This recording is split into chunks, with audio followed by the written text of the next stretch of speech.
어, 어떻게 우리가 자주 할 때는 3개월에 한 번씩 이 직무 기술서를 업데이트하고 업그레이드 할 수 있느냐. 어떻게 3개월에 한 번씩 최소한 1년에 한 번 정도는 이 직무 분석을 리뉴얼 할 수가 있는지 그 방법에 대해서 지금부터 설명을 드리도록 하겠습니다.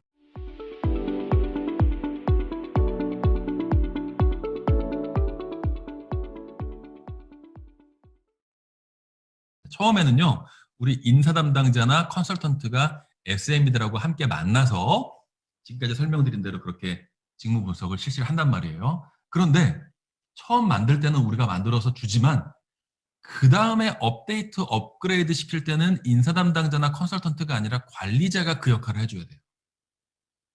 관리자가 팀원들하고 만나서 그 팀원이 수행하고 있는 직무에 대한 직무 분석을 정기적으로 해줘야 된다는 겁니다. 이게 최소한 1년에 한 번, 자주 할 때는 3개월에 한 번씩.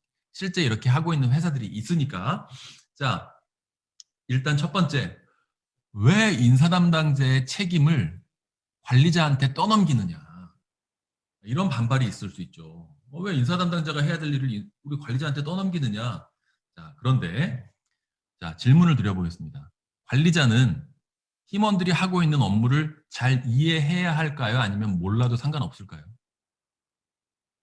관리자는 팀원들의 업무를 잘 이해해야 되겠죠, 당연히. 자, 그런데 여러분들 회사의 관리자분들 가운데 팀원들의 업무를 잘 모르는 사람들 있어요, 없어요? 많아요. 엄청 많아요. 제가 컨설팅 하면서도 정말 많이 봐요. 그래서 그분들 같은 경우는 관리를 못 합니다. 그러니까 거의 그냥 뭐 했어? 이 정도만 그냥 뭐 하는 거지. 사실 실제 실제 관리자로서 부하 직원들이 더 좋은 성과를 낼 수 있도록 관리하는 그 역할은 못 해요. 관리자는 이 팀원들의 부하 직원들의 업무를 잘 이해하고 있어야 된단 말이에요. 그런데 어떻게 해야 관리자가 부하 직원들의 업무를 잘 이해할 수가 있을까요? 가령 대표적으로 이런 경우에요. 대표적으로 예를 들어 경영지원팀장이에요. 경영지원팀장. 우리 경영지원팀장님은 회계통이에요. 신입사원 때부터 회계 업무를 쭉 해가지고 경영지원팀장님 되셨어요. 그런데 경영지원팀에는 회계 업무도 있지만 인사 업무도 있고요. 교육 업무도 있고요. 총무도 있어요. 자, 그러면 이 경영지원팀장님이 인사 업무 잘 알아요? 몰라요. 모른단 말이에요. 그런데 관리자는 팀원들의 업무를 잘 알아야 되잖아. 어떻게 해요?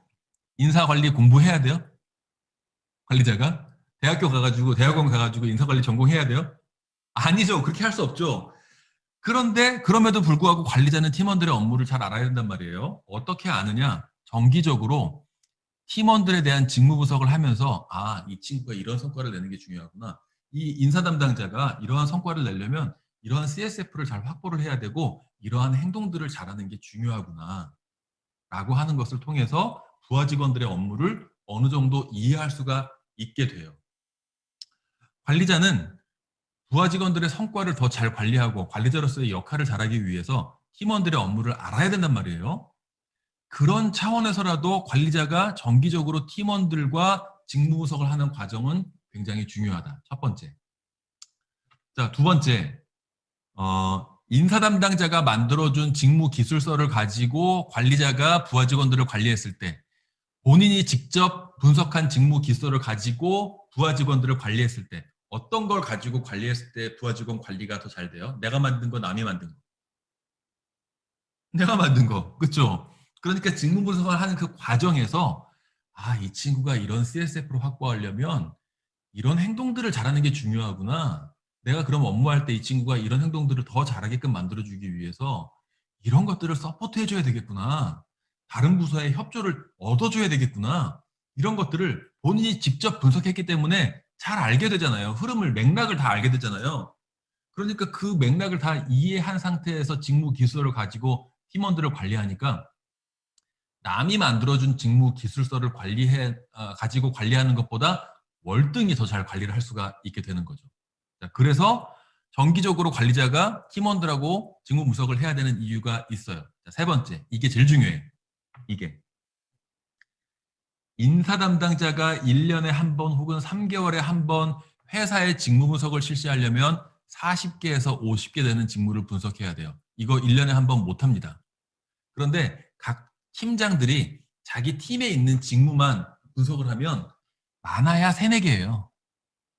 한 팀에 직무가 많으면 3, 4개 정도예요. 어떤 팀은 예를 들어서 영업팀이다. 영업팀이다. 그러면 이 팀에는 50명이 있는데 이 사람들이 하나의 직무를 수행하고 있어요. 직무 하나만 분석하면 돼. 이거 3개월에 한 번씩 못할까요? 충분히 할 수 있습니다. 우리가 OKR이라고 얘기하는 거 있잖아요. 이 OKR에 이게 미션 플러스 성과 목표예요.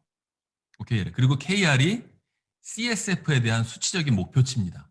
그리고 여기에 대해서 성과 행동, 액션 플랜, 이니셔티브를 설정한 다음에 이거를 3개월에 한 번씩 하자는 게 OKR이에요. 최소한 3개월에 한 번씩 하자는 게.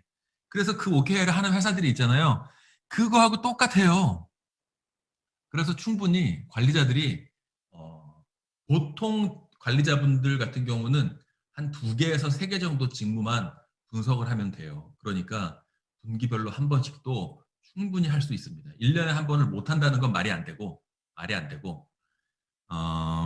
그래서 관리자분들이 업데이트, 업그레이드를 하게끔 만들어 줘야 돼요. 그래서 저는 뭘 하냐면 직무 분석 컨설팅이 끝나잖아요. 그러면 이 관리자분들을 대상으로 교육을 합니다.